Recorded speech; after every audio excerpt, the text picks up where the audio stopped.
Good afternoon. Welcome to doctors time. Psoriasis దీర్ఘకాలం పాటు బాధించే చర్మ సమస్య. కొందరికి జన్యుపరమైన సమస్యలతో, మరికొందరికి వంశపారంపర్యంగా వచ్చే వ్యాధి సోరియాసిస్. అలాగే చర్మ సమస్యలు కూడా ఒక్కసారి వస్తే దాని నుంచి అనేక సమస్యలు వస్తుంటాయి. సోరియాసిస్కు ప్రధాన కారణాలేంటి? చర్మ, బొల్లి సమస్యలను ఎలా తగ్గించుకోవాలి?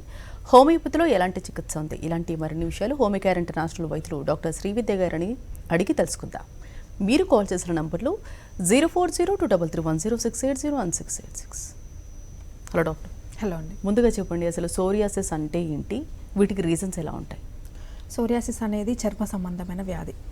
ఒకసారి వచ్చింది అంటే దీర్ఘకాలికంగా కొన్ని సంవత్సరాల తరబడి కంటిన్యూస్గా ఈ వ్యాధి అనేది ఒక పర్సన్లో ఒక భాగం నుంచి ఇంకొక భాగంకి పెరుగుతూనే ఉంటుంది. సో కొన్ని రకాలైన మెడికేషన్స్ తీసుకుంటున్నప్పుడు టెంపరీగా తగ్గడం, మళ్ళీ ఫ్లేర్ అప్ అవ్వడం, చలికాలం రావగానే ఈ చర్మ సంబంధమైన వ్యాధి అనేది పెరగడం అనేది సోరియాసిస్ యొక్క ప్రధాన లక్షణం.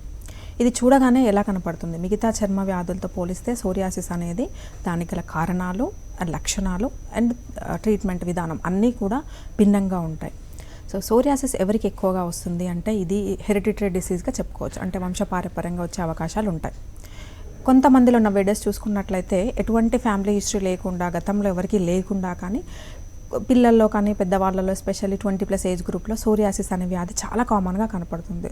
సో ఎందుకు ఇలా ఇంత విపరీతంగా రావడానికి గల కారణాలు ఏంటంటే, ఒకటి ఇమ్యూన్ సిస్టమ్ అనేది సరిగా పనిచేయకపోవడం వల్ల, రోగనిరోధక శక్తి తక్కువగా ఉండటం వల్ల సోరియాసిస్ వచ్చే అవకాశం ఉంటుంది. ఇవే కాకుండా కొంతమందికి స్వతహాగా చర్మం అంతా కూడా డ్రైగా ఉంటుంది, అంటే పొడిబారినట్టుగా ఉండడం, ఇలాంటి వారికి కూడా వచ్చే అవకాశాలు ఎక్కువగా ఉంటుంది. ఇవే కాకుండా కొంతమందికి చిన్నతనం నుంచే కూడా చాలా ఫ్రీక్వెంట్గా స్కిన్ డిసీజెస్ వస్తుంటాయి.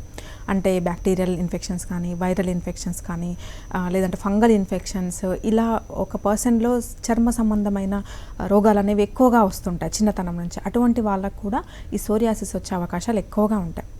ఇవే కాకుండా కొంతమందిలో స్టీరాయిడ్స్ మెడికేషన్ తీసుకోవడం వల్ల, అంటే ఫర్ ఎగ్జాంపుల్ ఏదైనా జాయింట్ పెయిన్స్ సంబంధించిన ప్రాబ్లం కానివ్వండి, లేదంటే ఏదైనా ఆటోఇమ్యూన్ సమస్యలు ఉన్నప్పుడు సాధారణంగా స్టీరాయిడ్స్ ప్రిస్క్రైబ్ చేస్తుంటారు. ఈ స్టీరాయిడ్స్ అనేవి ఎక్కువ కాలం వాడితే కనుక 3 లేదా 4 సంవత్సరాలు అంతకంటే ఎక్కువ కాలం వాడినప్పుడు కొన్ని రకాలైన మెడికేషన్స్ వల్ల, ఎగ్జాంపుల్ క్లోరోక్విన్ మెడికేషన్స్ కానీ, లేదంటే లిథియం బేస్డ్ మెడికేషన్స్ కానీ, బీటా బ్లాకర్స్, ఇలాంటి మెడిసిన్స్ ఎక్కువ కాలం తీసుకోవడం వల్ల కూడా సోరియాసిస్ అనేవి డ్రగ్ ఇండ్యూస్డ్ వల్ల కూడా వచ్చే అవకాశాలు ఎక్కువగా ఉంటాయి. ఓకే అండి, మెయిన్గా సోరియాసిస్ అనేది స్ప్రెడ్ అవుతుందా? మెయిన్గా అందరికీ ఉండే అపోహ ఏంటంటే సోరియాసిస్ కానీ, లేదంటే లైకెన్ ప్లానస్, ఇలాంటి ఆటోఇమ్యూన్ డిసీజెస్ స్ప్రెడ్ అవ్వవు. అంటే ఒక వ్యక్తి నుంచి ఇంకొక వ్యక్తికి రావటం, ఫ్యామిలీలో ఎవరైనా సఫర్ అవుతున్నప్పుడు వాళ్ళని టచ్ చేసినా కానీ, లేదంటే వాళ్ళ థింగ్స్ యూజ్ చేసినా కానీ స్ప్రెడ్ అవ్వడం అనేది జరగదు. ఎందుకంటే ఇది ఆటోఇమ్యూన్ డిసీజ్. ఒక పర్సన్లో ఇంటర్నల్గా వాళ్ళకి ఇమ్యూన్ సిస్టమ్ ప్రాపర్గా పనిచేయకపోవడం వల్ల వచ్చిన సమస్య కాబట్టి ఇంకొకరికి స్ప్రెడ్ అయ్యే అవకాశాలు ఉండవు. కొన్ని రకాల ఫంగల్ ఇన్ఫెక్షన్స్ కానివ్వండి, రింగ్ వార్మ్ డిసీజెస్ కానీ, డెర్మటైటిస్, ఎగ్జిమా, ఇలాంటివి మాత్రం స్ప్రెడ్ అయ్యే అవకాశాలు ఉంటాయి. బట్ ఆటోఇమ్యూన్ డిసీజ్ ఎప్పటికీ కూడా ఒక వ్యక్తి నుంచి ఇంకొక వ్యక్తికి స్ప్రెడ్ అవ్వదు. బట్ మెడికేషన్ ప్రాపర్గా తీసుకోకపోయినా, ఆహారపు అలవాట్లు సరిగ్గా లేకపోయినా, అధిక బరువుతో సఫర్ అయ్యే వాళ్ళు కానీ, ఆడవాళ్ళ విషయానికి వచ్చినట్లయితే హార్మోన్ ఇంబ్యాలెన్స్ లాంటి సమస్యలు ఉన్న వాళ్ళలో ఈ సోరియాసిస్ ఒక బాడీలో ఒక ప్లేస్లో స్టార్ట్ అంటే తలలో కానీ, లేదంటే చేతుల్లో స్టార్ట్ అయిన సోరియాసిస్ క్రమేణా ఏమవుతుందంటే బాడీ అంతా కూడా స్ప్రెడ్ అయ్యే అవకాశాలు ఉంటాయి. సో ఒక పర్సన్లో ఒక భాగం నుంచి ఇంకో భాగంకి వెళ్ళే అవకాశాలు ఉంటాయి తప్ప ఒక పర్సన్ నుంచి ఇంకొక పర్సన్కి సోరియాసిస్ అనేది స్ప్రెడ్ అయ్యే అవకాశాలు ఉంటాయి. సో సోరియాసిస్ అనేది అంటువ్యాధి కాదు. సో దీంట్లో చాలా రకాలు ఉంటాయి. కొంతమందిలో ఓన్లీ తల భాగం మాత్రమే పరిమితం అయ్యి ఉంటుంది. దీన్ని స్కాల్ప్ సోరియాసిస్ అంటారు. తల భాగం కానీ, హెయిర్ ఉన్నంత భాగం మాత్రమే పెలుసులు మాదిరిగా కనిపించడం, రెడ్ కలర్లో ప్యాచెస్ ఉండడం, టచ్ చేసినప్పుడు విపరీతమైన దురద రావడం అండ్ వైట్ కలర్లో పొలుసులుగా రాలిపోవడం, ఇవన్నీ కూడా స్కాల్ప్ సోరియాసిస్ యొక్క లక్షణాలు. కొంతమందిలో చాలా రకాలైన కొన్ని రకాల ఫంగల్ ఇన్ఫెక్షన్స్ కానీ, సింపుల్గా వచ్చే డాండ్రఫ్ కూడా చూడడానికి ఒకేలాగా ఉంటుంది. సో కొన్ని రకాలైన డిఫరెన్షియేట్ పాయింట్స్ ద్వారా మనం దాన్ని డిఫరెన్షియేట్ చేసుకోవాల్సిన అవసరం ఉంటుంది. డాండ్రఫ్ ఎప్పుడూ కూడా గ్రీజీగా, మాయిస్ట్గా, తడిగా ఉండడం జరుగుతుంది. బట్ సోరియాసిస్ ఎప్పుడూ తడిగా ఉండదు, ఆల్వేస్ డ్రైగా ఉంటుంది అండ్ వాటి మీద వచ్చే పొలుసులు ఎప్పుడు కూడా సిల్వరీ వైట్ కలర్ అండ్ షైనింగ్తో ఉన్నటువంటి పొలుసులు రావడం అనేది సోరియాసిస్. మిగతా స్కిన్ డిసీజెస్తో పోలిస్తే సోరియాసిస్లో విపరీతమైన దురద ఉంటుంది. ఎందుకంటే సోరా మీన్స్ దాని యొక్క అర్థమే ఇచ్చింగ్, విపరీతమైన దురద ఉండడం. సో ఏ భాగంలో ఉన్నప్పటికీ కూడా దురద అనేది ప్రథమ లక్షణం. దీంతో పాటుగా రెడ్ కలర్లో ప్యాచ్ రావటం, దాని మీద ఉండే పొలుసులు, ఇవన్నీ కూడా సోరియాసిస్ యొక్క లక్షణాలు. ఓకే అండి, అంటే ఇది సోరియాసిస్ లక్షణాలు మీరు చెప్పారు కదా, మెయిన్ అంటే బాడీని బట్టి ఏమైనా చేంజ్ ఉంటుందా, అందరిలో ఒకటే సిమ్టమ్ ఉంటుందా? లేదు, సోరియాసిస్ అనేది అందరిలో ఒకలా ఉండాల్సిన అవసరం లేదు. లక్షణాలు ఒకే విధంగా ఉంటాయి. అంటే మచ్చలు రావటం, ప్యాచెస్ రావడం, పులుసులు రావడం. బట్ కొంతమందిలో బాడీలో వాళ్ళ యొక్క లక్షణాలను బట్టి, లేదంటే వాళ్ళ యొక్క డిపెండ్స్ ఆన్ పర్సన్, వేరువేరుగా ఉంటుంది. అంటే భాగం ఎఫెక్ట్ అవ్వడం. కొంతమందిలో ఓన్లీ అరచేతులు, అరిపాదాల్లో మాత్రమే ఉంటుంది. దీన్ని ప్లాంటోపామర్ సోరియాసిస్ అంటారు. సో అరచేతుల్లో కానీ అరిపాదాల్లో కానీ దళసరిగా మందంగా ఉండే ప్యాచెస్ రావటం, అండ్ బ్లాక్ కలర్లో కలర్ చేంజ్ అయిపోవడం, అండ్ క్రాక్స్ రావడం, పగుళ్ళు రావడం, ఇవన్నీ కూడా ప్లాంటోపామర్ లక్షణాలు. సో అందరిలో ఒకేలాగా ఉండదు, ఒకే భాగం ఎఫెక్ట్ అవ్వదు. డిఫరెంట్ పర్సన్స్లో వేరువేరుగా ఉండొచ్చు. కొంతమందిలో ఓన్లీ జాయింట్స్ భాగంలో మాత్రమే ఈ సోరియాసిస్ వ్యాధి అనేది వస్తుంది. అంటే భుజాల్లో కానీ, లేదంటే ఎల్బో జాయింట్స్ కానీ, మోకాల్లో జాయింట్ ఉన్న ప్లేస్లో మాత్రమే మచ్చలాగా రావడం, ప్యాచ్ లాగా రావడం, దురద రావడం, పులుసు రావడం. సో దీన్ని ఇన్వర్స్ సోరియాసిస్ అంటారు. వ్యాధి ఒకటే ఉన్నప్పటికీ చాలా మందిలో వేరే భాగం అనేది ఎఫెక్ట్ ఉంటుంది. ఓకే అండి, కాలర్ కూడా లైన్లో ఉన్నారు. అనిత షాద్నగర్ నుంచి. హలో అనిత గారు, మాట్లాడండి, మీ సమస్యను చెప్పండి. నమస్కారం మేడం. నమస్తే అండి. నాకు 1 year నుంచి ఉంది మేడం తలలో సోరియాసిస్. ఓకే. మెడిసిన్ వాడితే తగ్గుతుంది, మళ్ళీ ఆపేస్తే మళ్ళీ వస్తుంది మేడం. మీ ఏజ్ ఎంతమ్మా? 42 madam. 42 years. Okay. Medicines present వాడుతున్నారా? అవును మేడం, వాడుతున్నా. ఓకే. మీ పేరెంట్స్లో కానీ ఎవరికైనా ఉందమ్మా ఇలాంటి ప్రాబ్లం? లేదు మేడం, వినడమే కొత్తగా అనిపిస్తుంది మేడం నాకు. ఓకే. ప్రజెంట్ ఏం ఎక్కువ ఇబ్బంది ఉంది? ఇబ్బంది దురద ఉంటుంది మేడం. ఓకే. సో మీ ప్రాబ్లం స్కాల్ప్ సోరియాసిస్ అంటారు. అంటే తల భాగంలో హెయిర్ ఉన్న ప్లేస్లో రావటం అనేది స్కాల్ప్ సోరియాసిస్ అండి. చాలా మందిలో మీరు చెప్పినట్లుగా ఏంటంటే మెడిసిన్ తీసుకున్నప్పుడు తగ్గడం, మెడిసిన్ ఆపేయగానే మళ్ళీ రావడం జరుగుతుంది. ఎస్పెషల్లీ చలికాలం, వర్షాకాలం లాంటి వాతావరణం టెంపరేచర్ తక్కువగా ఉన్నప్పుడు బాగా పెరగడం జరుగుతుంది. సో శాశ్వత పరిష్కారం అనేది మీకు హోమియోపతి మందుల ద్వారా లభిస్తుందండి. ఒకసారి దగ్గరగా ఉన్న హోమియో కేర్ ఇంటర్నేషనల్ సంప్రదించండి. ఎర్లీ స్టేజ్లో కనుక అప్రోచ్ అవుతే మ్యాక్సిమం ఈ సోరియాసిస్ అనేది కంప్లీట్గా తగ్గిపోతుంది. జనరల్గా సోరియాసిస్ యొక్క ప్రధానమైన మిగతా డిసీజ్తో పోలిస్తే ఎందుకు ఇది భిన్నమైంది అంటే రికరెన్స్ అనేది ఉంటుంది. 10 సంవత్సరాలు, 15 సంవత్సరాలు ఇలా జీవితం అంతా ఎక్కువ రావడం అనేది సోరియాసిస్ యొక్క ప్రధాన లక్షణం. హోమియోపతిలో మీకు దీనికి శాశ్వతంగా పరిష్కారం దొరుకుతుంది. ఒకసారి హోమియోపతి మందులు దీంతో పాటుగా తీసుకోవాల్సిన ఆహార జాగ్రత్తలు అన్నీ ప్రాపర్గా అడ్వైస్ చేయడం జరుగుతుంది. హోమియోపతి వాడి చూడండి, మీకు మళ్ళీ రిపిటేషన్ లేకుండా ఉంటుంది. ఓకే అండి, మెయిన్గా సోరియాసిస్లో అంటే లెవెల్స్ ఏమైనా ఉంటాయా, ఇన్ కేస్ టైప్స్ కూడా ఉంటే వాటి గురించి చెప్పండి. సో టైప్స్ ఎలా డివైడ్ చేస్తారంటే శరీరంలో ఏ ప్లేస్లో ఈ సోరియాసిస్ అనే ప్రాబ్లం అనేది వచ్చింది అని దాన్ని బట్టి డివైడ్ చేయడం జరుగుతుంది. ఎక్కువ మందిలో ఎలా ఉంటుంది అంటే ఎరిథ్రోడర్మిక్ సోరియాసిస్ అంటారు. అంటే శరీరం మొత్తం, ఎస్పెషల్లీ వీపు భాగంలో, పొట్ట భాగంలో, కాళ్ళు, చేతుల్లో పెద్దగా ఉంటాయి. మిగతా సోరియాసిస్తో పోలిస్తే ఎరిథ్రోడర్మిక్ అనేది పెద్దగా ఉంటుంది. ప్లస్ ఫాస్ట్గా స్ప్రెడ్ అవుతుంది. విత్ ఇన్ డేస్, మంత్స్లోనే ఒక భాగం నుంచి ఇంకొక భాగంకి స్ప్రెడ్ అయ్యే అవకాశాలు ఉంటాయి. విపరీతమైన దురద ఉంటుంది. సో ఎరిథ్రోడర్మిక్ సోరియాసిస్ అనేది మిగతా అన్నిటితో పోలిస్తే కాంప్లికేటెడ్గా చెప్పుకోవచ్చు. ఇవే కాకుండా ఇంతకుముందు చెప్పినట్లుగా ఇన్వర్స్ సోరియాసిస్ అనేది జాయింట్ భాగంలో ఉండడం. చిన్న పిల్లల్లో అంటే 10 years, 15 years పిల్లల్లో ఎక్కువగా ఈ సోరియాసిస్ అనేది గర్ల్స్లో నోటీస్ చేస్తుంటారు. అండ్ ఎలా ఉంటుంది అంటే చిన్నగా గుళ్ళల మాదిరిగా, అంటే మిల్లీమీటర్ సైజులో మనకు కురుపుల్లాగా రావటం, అండ్ విపరీతమైన దురద, లక్షణాలన్నీ కూడా ఒకే విధంగా ఉంటాయి. సో చిన్న పిల్లలు వచ్చే సోరియాసిస్ని గుట్టెడ్ సోరియాసిస్ అంటారు. చిన్న డ్రాప్స్ మాదిరిగా ఉంటుంది. ఎక్కువగా ఇది వీపు భాగంలో అండ్ అబ్డామిన్, ఉదర ప్రాంతంలో అండ్ కాళ్ళలో, చేతులలో ఉంటుంది. సో చిన్నపిల్లల్లో వచ్చేది గట్టెడ్ సోరియాసిస్. అండ్ ఎరిథ్రోడర్మిక్ ఎక్కువగా అడల్ట్స్లో అండ్ మిడిల్ ఏజ్ గ్రూప్ వాళ్ళలో అండ్ 40 years మేల్స్లో ఎక్కువగా ఉండేది ఎరిథ్రోడర్మిక్ సోరియాసిస్.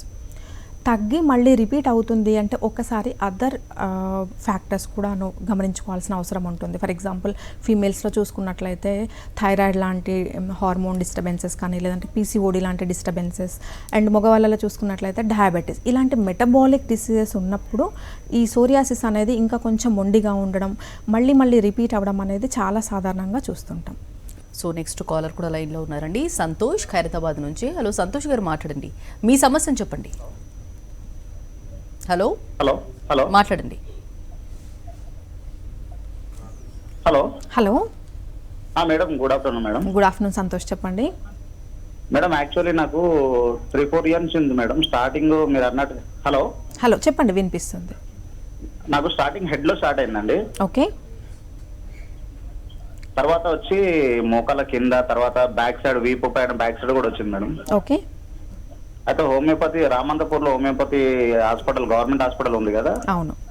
వాళ్ళు పిలిచి ఇచ్చారు, వాడుతున్నా కానీ ఏం మార్పు వస్తలేదు మేడం. అయితే ఫుడ్ కూడా సరిగ్గా ఏమి డైట్ అనేది అర్థమవుతలేదు మేడం. ఓకే. ఇడ్లీ ఎక్కువ వస్తుంది. మీ ఏజ్ ఎంత అండి? నా ఏజ్ 38 అండి. 38. ఓకే.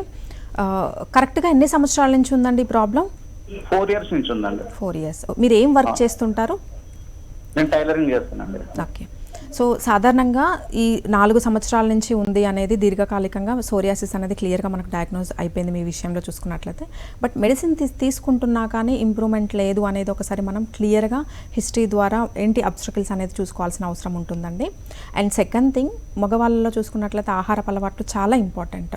ఎక్కువగా leafy vegetables and fruits, antioxidants ఎక్కువగా ఉండే డైట్ తీసుకోవడం వల్ల మీకు కొద్ది వరకు హెల్ప్ అవుతుంది. At the same time smoking కానీ, ఆల్కహాల్ లాంటి అలవాట్లు ఏమన్నా ఉంటే కనుక కొద్ది రోజులు అవాయిడ్ చేయడం చాలా మంచిది. అండ్ కాన్స్టిట్యూషనల్ ట్రీట్మెంట్తో మాత్రమే సోరియాసిస్ అనేది తగ్గుతుంది. జనరల్గా ఇచ్చే స్పెసిఫిక్ మెడికేషన్స్ ఏంటంటే టెంపరీగా మీకు మందం తగ్గడం, దురద తగ్గడం అనేది జరుగుతుంది, మళ్ళీ రిపీట్ అవ్వడం జరుగుతుంది. సో హోమియోకేర్ ఇంటర్నేషనల్లో మీకు శాశ్వతంగా తగ్గిపోయే అవకాశం ఉంటుందండి. ఒకసారి దగ్గరగా ఉన్న బ్రాంచ్ సంప్రదించండి. ఓకే అండి, మెయిన్గా సోరియాసిస్ని నెగ్లెక్ట్ చేస్తే కనుక అంటే ఎలాంటి కాంప్లికేషన్స్ ఉంటాయి? సోరియాసిస్లో కాంప్లికేషన్స్ ఎప్పుడు వస్తాయంటే చాలా ఇయర్స్ తర్వాత, 10 లేదా 12 సంవత్సరాల తర్వాత సోరియాసిస్ కంట్రోల్ అవ్వకుండా ఉన్నప్పుడు ఇంటర్నల్గా ఈ స్కిన్ మాత్రమే కాకుండా అదర్ పార్ట్స్ ఎఫెక్ట్ అవ్వడం జరుగుతుంది. ఇది సోరియాసిస్లో మాత్రమే ఉంటుంది. కాంప్లికేషన్స్ వేరే చర్మ సంబంధమైన వ్యాధుల్లో ఎక్కడా ఉండదు. ఓన్లీ సోరియాసిస్లో మాత్రమే కాంప్లికేషన్స్ ఉంటాయి. అవి ప్రధానంగా ఏంటి అంటే జాయింట్స్ పెయిన్ అనేది రావడం జరుగుతుంది. చాలామందిలో సింగిల్ జాయింట్, ఐదర్ నీ జాయింట్స్ కానీ లేదంటే పెద్ద జాయింట్స్ ఎక్కడైనా కానీ పెయిన్ వచ్చే అవకాశం ఉంటుంది. అండ్ దీన్ని సోరియాటిక్ ఆర్థరైటిస్ అంటారు. అంటే సోరియాసిస్ కాంప్లికేట్ అవ్వడం వల్ల, ముద్రవటం వల్ల వచ్చే జాయింట్ పెయిన్స్. అది ఒకటి ఉండొచ్చు, 3 లేదా అంతకు మించిన జాయింట్లో కూడా ఆర్థరైటిస్ అనేది స్టార్ట్ అయ్యే ఛాన్సెస్ ఉంటుంది. ఎలా గుర్తించాలి సోరియాటిక్ ఆర్థరైటిస్ అనేది? చర్మ సంబంధమైన వ్యాధి జనరల్గా ఎప్పుడు పెరుగుతుంది? వింటర్లో కానీ లేదంటే రెయినీ సీజన్లో పెరగడం, సమ్మర్లో కొద్ది వరకు ఈ తీవ్రత అనేది తగ్గుతుంది. సో జాయింట్ పెయిన్స్ కూడా దానికి అసోసియేటెడ్గా రిలేట్ అయి ఉంటుంది. అండ్ సెకండ్ థింగ్, ఆ జాయింట్ అంతా కూడా దాని స్ట్రక్చర్ అనేది దెబ్బతినడం జరుగుతుంది. అండ్ దాని కదలికలు కూడా తగ్గిపోతాయి. సాధారణంగా జాయింట్ అనేది కదలికకు హెల్ప్ అయ్యే అవయవం. సో ఆర్థరైటిస్ కానీ లేదంటే సోరియాటిక్ ఆర్థరైటిస్ వచ్చినప్పుడు ఆ జాయింట్ అనేది కదలికలు మొత్తం కోల్పోయి, కదలకుండా స్టిఫ్గా బిగుసుకొని ఉండడం, దాని యొక్క షేప్ అనేది ఆల్టర్ అవ్వడం, బెండ్ అవ్వడం జరుగుతుంది. ఈ లక్షణాలు కనుక ఉన్నట్లయితే సోరియాసిస్ పెరుగుతుంది, కాంప్లికేషన్స్లో ల్యాండ్ అవుతున్నారని అర్థం. ఇవే కాకుండా కొంతమందిలో నెయిల్స్ అనేవి చాలా పెలుసుగా మారిపోవడం, కలర్ చేంజ్ అవ్వడం, ఎల్లోయిష్ క్రీమ్ కలర్లోకి చేంజ్ అవ్వడం కూడా సోరియాసిస్ యొక్క కాంప్లికేషన్గా చెప్పుకోవచ్చు. అంటే సోరియాసిస్ ఉంటే కనుక అంటే ఎలాంటి డైట్ ఉండాలి వాళ్ళకి? ఎలాంటి డైట్ పాటించాలి? మెయిన్గా ఆటో ఇమ్యూన్ డిసీజ్ అండ్ దీర్ఘకాలికమైన సమస్యలతో ఎవరైతే సఫర్ అవుతుంటారో, సోరియాసిస్ లాంటి వాళ్ళ ప్రాబ్లం కానీ లేదంటే లైకెన్ ప్లానస్ కానివ్వండి, మెడికేషన్ ఎంత తీసుకుంటున్నప్పటికీ దానికి తగ్గ అలవాట్లు మెయింటైన్ చేయడం కూడా చాలా important. Healthy life style habits, బరువు ప్రాపర్గా మెయింటైన్ చేయడం, సరిగ్గా ఎటువంటి ఒత్తిడి లేకుండా 6 లేదా 8 గంటల నిద్ర, సరిపడినంత వాటర్ అండ్ మంచి న్యూట్రిషియస్ డైట్, ఇవన్నీ మెయింటైన్ చేస్తూ అండ్ బాడీకి కావాల్సినంత జనరల్ ఎయిర్ కానీ జనరల్ న్యాచురల్ సన్ ఎక్స్పోజర్ కూడా చాలా ఇంపార్టెంట్. సన్ రైజ్ ఎక్స్పోజ్ అవ్వడం అనేది, దీంతో పాటుగా సరిపడినంత న్యూట్రిషియస్ డైట్ మెయింటైన్ చేయడం, యాంటీ ఆక్సిడెంట్స్ ఎక్కువగా ఉండటం, ఎస్పెషల్లీ ఈ చర్మ సంబంధమైన వ్యాధి ఉన్నవాళ్ళు vitamin A and vitamin C, vitamin E ఆహార పదార్థాలు ఎక్కువగా తీసుకోవడం వల్ల ఇమ్యూనిటీ అనేది పెరుగుతుంది. సో తద్వారా మెడికేషన్ తీసుకోవడం ఇవి రెండు కనుక బ్యాలెన్స్డ్గా ఉంటే సోరియాసిస్ అనేది తగ్గిపోవడమే కాకుండా చాలామంది ఫేస్ చేసే ప్రాబ్లం ఏంటంటే repetition of the skin complaints, చలికాలం రాగానే పెరగడం, మందులు ఆపేయగానే పెరగడం అనేది జరుగుతుంది. సో ప్రాపర్గా హోమియోపతి మెడికేషన్ కొద్ది నెలల పాటు డాక్టర్ సలహాతో తీసుకోవడం, ప్రాపర్గా ఆహారపు అలవాట్లు మెయింటైన్ చేయడం, అధిక బరువు నుంచి బయటపడడం, ఒత్తిడి లేకుండా ఉండడం, ఈ అన్ని లెవెల్స్లో కనుక జాగ్రత్తలు పాటించినట్టయితే సోరియాసిస్ తగ్గడంతో పాటు మళ్ళీ రిపిటేషన్ కూడా రాకుండా మనం జాగ్రత్త పడవచ్చు. ఓకే అండి, అంటే సోరియాసిస్ అంటే డైట్ ఎలా తీసుకోవాలో చెప్పారు, మరి తినకూడనివి ఏంటంటారు? జనరల్గా ఈ తినకూడనివి డూస్ అండ్ డోంట్ డూస్ అనేది అందరిలో ఒకలా ఉండకపోవచ్చు. కొంతమంది శరీర తత్వాలకు పడనిది ఇంకొకరికి సరిపడి ఉండొచ్చు. సో అది మనం జనరల్గా కేస్ టేకింగ్లో కానీ లేదంటే అనాలిసిస్లో కానీ ఎగ్జామినేషన్లో అర్థమవుతుంది. అండ్ డోంట్ డూస్లో చాలా కామన్గా ఎక్కువ ఏం చెప్తామంటే సీ ఫుడ్ కానీ లేదంటే సోడియం కంటెంట్ ఎక్కువగా ఉన్న ఉప్పు పదార్థాలు అనేది కొద్ది వరకు తగ్గించమని అవాయిడ్ చేస్తుంటాం. దీంతోపాటు స్మోకింగ్ కానీ ఆల్కహాల్ వల్ల ఏమవుతుందంటే బాడీ డీహైడ్రేషన్కి లోన్ అవ్వటం వల్ల, చర్మం పొడి బారటం వల్ల ఈ మెడిసిన్స్ వాడినప్పటికీ కొంతమందిలో అంత తొందరగా ఇంప్రూవ్మెంట్ కనిపించకపోవడం అనేది చూస్తుంటాం. సో అలాంగ్ విత్ మెడికేషన్తో పాటు ఈ లైఫ్ స్టైల్ చేంజెస్ అనేవి అడ్వైస్ చేయడం జరుగుతుంది. సో ప్రాపర్గా మెడిసిన్ తీసుకుంటూ అన్ని జాగ్రత్తలు కనుక ఫాలో అయినట్టయితే సాధారణంగా సోరియాసిస్ విత్ ఇన్ మంత్స్లోనే చాలా వరకు ఇంప్రూవ్మెంట్ కనబడుతుంది. సో ఫస్ట్ స్టేజ్లో సోరియాసిస్ తగ్గుతుంది అనేది ఎలా ఐడెంటిఫై చేయాలి అంటే దళసరిగా ఉన్న ఈ ప్యాచెస్ అనేవి పలుచబడడం అండ్ తర్వాత దురద తగ్గిపోవడం, ఈ పెలుసులన్నీ కూడా కంట్రోల్ అవ్వడం ద్వారా మనము ఐడెంటిఫై చేయొచ్చు. ఓకే అండి, నెక్స్ట్ కాలర్ కూడా లైన్లో ఉన్నారు. సాంబశివరావు గుంటూరు నుంచి. హలో సాంబశివరావు గారు, మాట్లాడండి, మీ సమస్యను చెప్పండి. సోరియాసిస్ వచ్చి 30 సంవత్సరాలు అయిందండి. ఓకే, ఎన్ని మందులు వాడినా కంట్రోల్ కావట్లేదండి. ఓకే, మీ వయసు ఎంత అండి? వయసు 60 సంవత్సరాలు. ఓకే, మీకు సోరియాసిస్ కాకుండా ఇతర ప్రాబ్లమ్స్ ఏమైనా ఉన్నాయా? బీపీ కానీ? బీపీ షుగర్ ఉందండి. ఓకే, మీరు ఏం వర్క్ చేస్తుంటారు? వ్యవసాయం అండి. మీకు ఏ భాగంలో ఎక్కువగా ఉందండి ఈ చర్మ? మొత్తం పట్ట మీద, ఈపు మీద, మా కాళ్ళకి, మా చేతులకి. ఓకే, షుగర్ లెవెల్స్ కంట్రోల్లో ఉందా? షుగర్ ఇప్పుడు కంట్రోల్లో ఉన్నాను. 190, 119. 119. ఓకే, సో మీ ప్రజెంట్ మెడిసిన్స్ వాడుతున్నారా? వాడుతున్నానండి. ఓకే, ఇంప్రూవ్మెంట్ గమనిస్తున్నారా? అదే ఆయిల్మెంట్లే వాడుతున్నాను. లోపలికి లివర్ కొద్దిగా ట్రబుల్ ఉంటే టాబ్లెట్ వాడకూడదు అన్నారు. ఓకే, సో మీ విషయంలో చూసుకున్నట్లయితే సోరియాసిస్ అనేది చాలా సంవత్సరాలుగా 30 సంవత్సరాల నుంచి ఉండడం అనేది దీర్ఘకాలికంగా సోరియాసిస్ వ్యాధి ఉంది. దీంతో పాటుగా షుగర్ అనేది 200 లోపల ఉంటే అంటే షుగర్ అనేది డిస్టర్బ్ చేయదు. బట్ మీరు క్రీమ్స్ ఏదైతే యూజ్ చేస్తున్నారో పైన అప్లై చేసే స్టీరాయిడ్ ఆయింట్మెంట్స్ అనేది తాత్కాలికంగా ఖచ్చితంగా రిలీఫ్ ఇస్తుంది. బట్ ఇంటర్నల్గా సాల్వ్ అవ్వట్లే కాబట్టి మళ్ళీ రిపీట్ అయ్యే ఛాన్సెస్ ఉంది. సో మీరు ప్రజెంట్ ఫేస్ చేస్తున్న సమస్య కూడా అదే. మీరు కొద్ది సంవత్సరాలు 2 లేదా 3 సంవత్సరాలు కనుక హోమియోపతి మందులు డాక్టర్ పర్యవేక్షణలో ప్రతి నెలలో అబ్జర్వేషన్ ఉంటే కనుక ఈ 30 సంవత్సరాల నుంచి పడుతున్న ఇబ్బంది అంతా కూడా తగ్గిపోతుందండి. ఒకసారి లేటెస్ట్ రిపోర్ట్స్ ఏవైతే ఉన్నాయో తీసుకుని దగ్గరగా ఉన్న హోమియోకేర్ ఇంటర్నేషనల్ బ్రాంచ్ని సంప్రదించండి. ఓకే అండి, మెయిన్గా సోరియాసిస్ ఉన్నవాళ్ళు పులుపు అనేది అసలు తినొద్దు అంటారు కదా, ఇది ఎంతవరకు నిజం అంటారండి? ఓన్లీ పులుపు అనేది తినొద్దు అనేది అపోహ. ఓన్లీ పులుపు తింటే పెరుగుతుంది లేదంటే పులుపు తీసుకోవడం వల్ల వస్తుంది అనేదైతే అలా ఎవిడెన్స్ ఏమీ లేదు. బట్ కొంతమందికి అసోసియేటెడ్ కాంప్లికేషన్స్ ఉంటాయి. ఫర్ ఎగ్జాంపుల్ సోరియాసిస్తో పాటు గ్యాస్ట్రైటిస్ కానివ్వండి, సోరియాసిస్తో పాటు ఎసిడిటిక్ ఇలాంటి సమస్యలు ఉన్నప్పుడు మాత్రమే పర్టికులర్గా మనం డిసీజ్కి సంబంధించిన డైట్ అనేది అడ్వైస్ చేయడం జరుగుతుంది. పర్టికులర్ ఇది తింటే పెరుగుతుంది అనేది పెద్దగా సోరియాసిస్ లాంటి, ఎందుకంటే ఇది ఆటో ఇమ్యూన్ డిసీజ్, ప్యూర్గా ఇమ్యూన్ సిస్టమ్ రిలేటెడ్ లేదంటే స్ట్రెస్ రిలేటెడ్ డిసీజ్ కాబట్టి పర్టికులర్ ఫుడ్ ద్వారా పెరుగుతుంది, పర్టికులర్ ఫుడ్ ద్వారా తగ్గుతుంది అనేది లేదు. మెడికేషన్తో పాటు మన లైఫ్ స్టైల్ చేంజెస్ కూడా ప్రాపర్గా ఉన్నట్లయితే తగ్గిపోవడానికి ఆస్కారం ఉంటుంది. ఓకే అండి, మరి ఇన్వెస్టిగేషన్స్ ఏ విధంగా ఉంటాయి సోరియాసిస్లో? మ్యాక్సిమం 70 to 80% ఆఫ్ ద కేసెస్లో సోరియాసిస్కి ఇన్వెస్టిగేషన్స్ అవసరం పడదు. ఎందుకంటే క్లినికల్ ఫీచర్స్ సిమ్టమ్స్ అనేవి క్లియర్ కట్గా ఉంటాయి.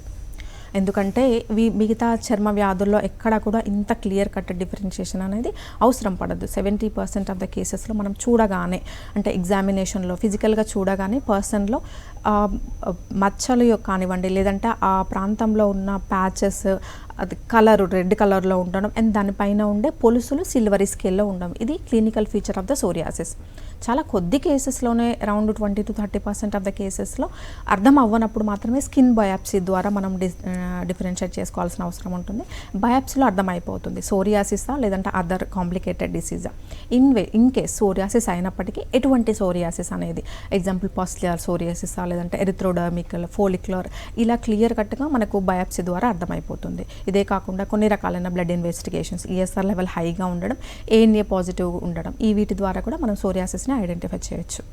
ఓకే అండి, మరి ఎలా ట్రీట్ చేస్తారు సోరియాసిస్? అంటే ఎంత టైం పీరియడ్ పడుతుంది? అంటే లెవెల్ని బట్టి టైం ఎక్కువ పడుతుందా లేదంటే ఎలా, చెప్పండి. ఎస్, చాలా మందికి ఏంటంటే ఈ ట్రీట్మెంట్తో తగ్గుతుందా లేదా, ప్లస్ ఒకసారి తగ్గితే మళ్ళీ వస్తుందా అనేది చాలా మందికి డౌట్.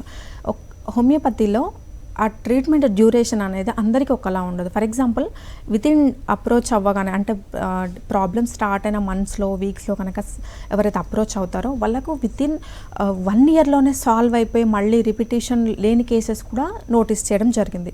బట్ చాలామందికి ఏంటంటే అవగాహన లేకుండా సోరియాసిస్లో హోమియోపతికి ఉంది లేనిది, ఒకవేళ ఉన్నప్పటికీ చాలా స్లోగా తగ్గుతుందనే అపోహతో, లేదంటే మళ్ళీ వస్తుంది అనేది అవగాహన లేకపోవడం వల్ల చాలామంది సోరియాసిస్కి లేటెస్ట్ స్టేజ్లోనే వస్తారు. మినిమం 5 ఇయర్స్ తర్వాత రావడం, లేదంటే 10-15 ఇయర్స్ తర్వాత రావడం అనేది జరుగుతుంది.